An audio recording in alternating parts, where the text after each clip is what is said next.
Pernahkah Nabi kirim Al-Fatihah untuk Siti Hadijah? Jawaban Ustadz Abdul Somad. Assalamualaikum Ustaz. Waalaikumsalam. Berkaitan dengan kirim Al-Fatihah, apakah Nabi ngirim Al-Fatihah untuk istrinya Siti Khadijah? Apakah Nabi ngirim Al-Fatihah untuk Ja'far saudara kembarnya? Apakah Nabi para sahabat kirim Al-Fatihah? Supaya kami paham Pak Ustadz. Jadi ini yang nanya ini, dia mau beramal kalau dilakukan Nabi. Kalau enggak dilakukan Nabi, enggak mau. Enggak apa-apa, bagus. Ada seorang sahabat Nabi, bukan sahabat Abdul Somad. Dia sebelum tidur malam bertasbih Alfa Uqdah 2000 simpul. Diambilnya simpul tali 2000. Simpul tali 2000. Habis itu zikir Subhanallah, Subhanallah, Subhanallah 2000 simpul. Sekarang saya tanya, bolehkah bertasbih 2000 kali sebelum tidur malam? Boleh apa enggak boleh? Sekarang balik pertanyaan ini. Pernahkah Nabi melakukannya? Enggak pernah. Kalau enggak pernah dilakukan Nabi, apakah boleh dilakukan? Tadi katanya yang boleh, sekarang enggak boleh. Ternyata kalau ngomong sama orang belum sarapan susah ya.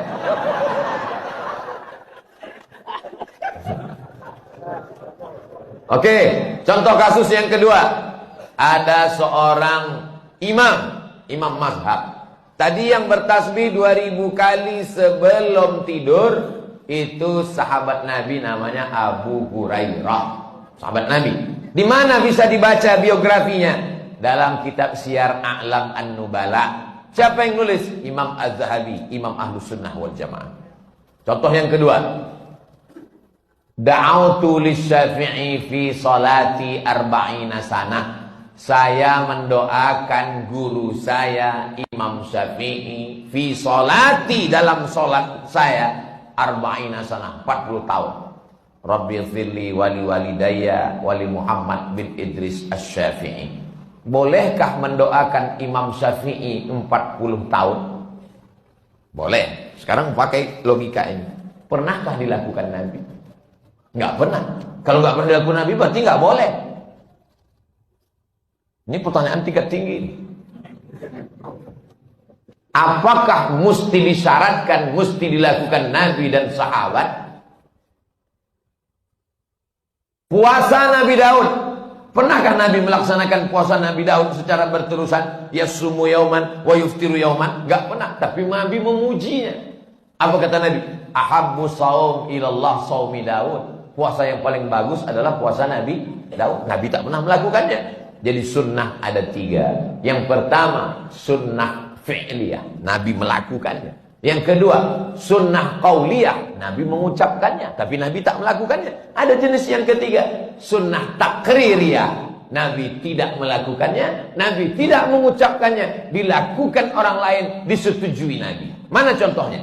Sami Allahu liman hamidah. Nabi mengajarkan Rabbana lakal hamdu mil'us samawati wa mil'ul ardi wa mil'u ma syi'ta min syai'in ba'du. Tapi ada satu sahabat bacaannya lain. Sami Allahu liman hamidah. Rabbana lakal hamdu hamdan thayyiban mubarakan fi. Selesai salat Nabi tanya, siapa tadi yang baca alhamdulillah hamdan thayyiban katsiran mubarakan fi? Aku enggak pernah ajarkan. Aku ya Rasulullah. Apakah Nabi marah? Aku enggak pernah melakukannya. Kenapa kamu pandai-pandai buat doa itu? Kau masuk neraka jahanam. Apa kata Nabi? Apa kata Nabi? Ra'aitu bid'an wa salasuna malakan yabtadirun.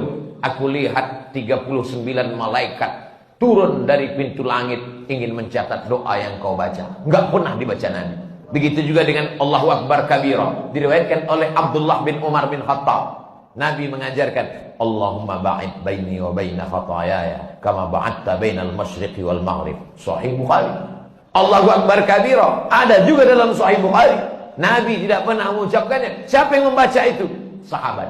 Allahu Akbar. Tiba-tiba ada sahabat di belakang. Allahu Akbar kabira walhamdulillahi katsira wa subhanallahi bukratan wa asila. Titik. Wajah tu wajhiyah itu iftitah lain. Selesai sholat Nabi tanya, siapa tadi yang baca Allahu Akbar kabira? Ana ya Rasulullah. Apa kata Nabi? Futihat abwabus sama, terbuka pintu-pintu langit, malaikat turun mencatat doa yang kau baca. Ini jenis takriri. Makanya perbuatan kalau tidak dilakukan Nabi adalah bid'ah. Betul kata Imam Syafi'i, kalau dia bertentangan dengan syariah. Selama masih ada dalilnya, tidak bertentangan dengan syariah, maka dia tidak disebut bid'ah dhalalah, tapi dia disebut dengan mahmudah.